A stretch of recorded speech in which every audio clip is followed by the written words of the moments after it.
केंद्र सरकार द्वारा बेसिक शिक्षा परिषद के विद्यालयों में अध्ययनरत कक्षा 1 से 8 तक के अल्पसंख्यक छात्रों की छात्रवृत्ति को बंद किए जाने और उत्तर प्रदेश के 6 से 14 वर्ष के बच्चों के प्रति हो रहे अन्याय के विरोध में उत्तर प्रदेश बेसिक शिक्षक संघ के पदाधिकारियों ने लखनऊ के प्रेस क्लब में एक प्रेस वार्ता आयोजित की। इस दौरान उत्तर प्रदेश बेसिक शिक्षा संघ के प्रदेश संगठन मंत्री सुशील सिन्हा, जयकरण यादव, अशोक सिंह, राममिलन, मोहम्मद रईस समेत संघ के कई पदाधिकारी मौजूद रहे।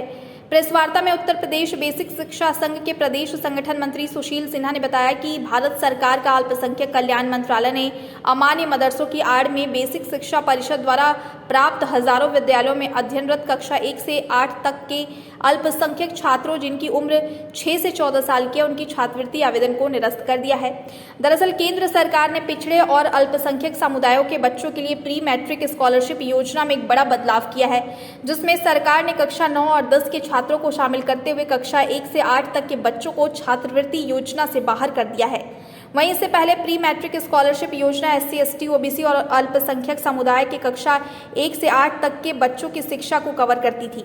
सुशील सिन्हा ने आगे बताया कि केंद्र सरकार ने कहा है कि निःशुल्क एवं बाल शिक्षा का अधिकार अधिनियम 2009 के तहत मिड डे मील मुफ्त, किताबें, परिधान समेत अन्य सामग्री छात्रों को मुफ्त में दी जाती हैं, इसलिए छात्रों की छात्रवृत्ति नहीं दी जाएगी, जिसको लेकर हम केंद्र सरकार से मांग करते हैं कि नौनिहालों के मुंह से उनका निवाला न छीने और जो अल्पसंख्यक छात्रों ने छात्रवृत्ति के आवेदन किए हैं उन्हें उनकी धनराशि दी जाए।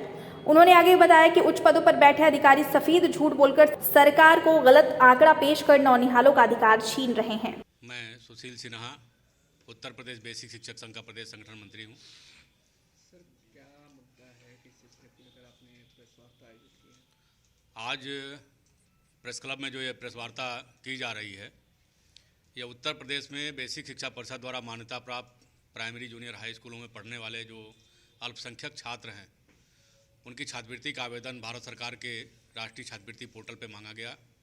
4 बार समय दे करके सारे बच्चों का आवेदन कराया गया और अचानक से छात्रवृत्ति की योजना बंद कर दी गई।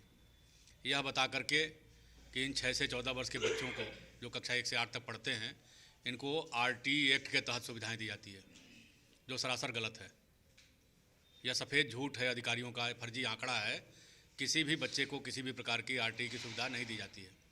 और जिन बच्चों को RT के तहत स्वीकृत भी किया गया है, वो लगभग 3.5 लाख बच्चे अब हैं, जिनका पिछला बकाया सहित वर्तमान का 1200 करोड़ रुपये बकाया है, वो भी भुगतान नहीं किया जा रहा है।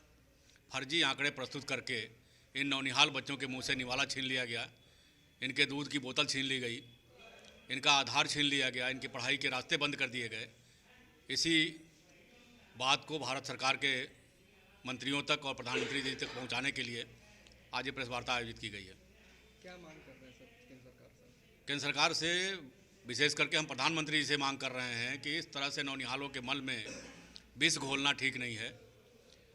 6 से 14 वर्ष के बच्चों को, कक्षा 1 से 8 के बच्चों को ही, चाहे वो देश में कहीं भी हों, और ख़ास करके मान्यता प्राप्त विद्यालयों में जो पढ़ रहे हैं, उन्हें सारी सुविधाएं दी जानी चाहिए, सारी मौलिक सुविधाएं दी जानी चाहिए।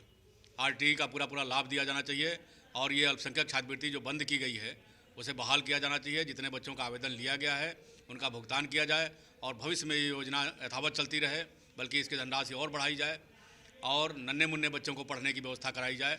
बड़े बच्चे तो अपने आप पढ़ लेंगे। हम तो ये कह रहे हैं कि बड़े बच्चों की सुविधाएं आप बंद करिए, बड़े बच्चे अपने मन से, अपने मेहनत से कमाएं, खाएं और पढ़ें। लेकिन जो नौनिहाल बच्चे हैं, जो बुनियादी शिक्षा है, जो 6 से 14 वर्ष के बच्चों का मामला है, जो 4 से 14 वर्ष के बच्चों का मामला है, उस पर विचार करिए और इनको ये सुविधाएं दीजिए। इनके मन में यह बात ना आने पावे कि हम अल्पसंख्यक हैं, बहुसंख्यक हैं, कि हम हिंदू हैं, मुस्लिम हैं, सिख हैं, ईसाई हैं, वो भारतीय रहें, भारतीय हैं, भारतीय रहें, हिंदुस्तानी हैं, हिंदुस्तानी रहें। यह भावना ही रखिए। इन अधिकारियों के बहकावे में आकर, इन अधिकारियों के गलत आंकड़ों के झांसे में आकर के, इन फर्जी डाटों के आंकड़े में आकर के ऐसा ना किया जाए कि देश जो है जिस चीज़ से बचना चाहता है उसी में के गर्त में चला जाए।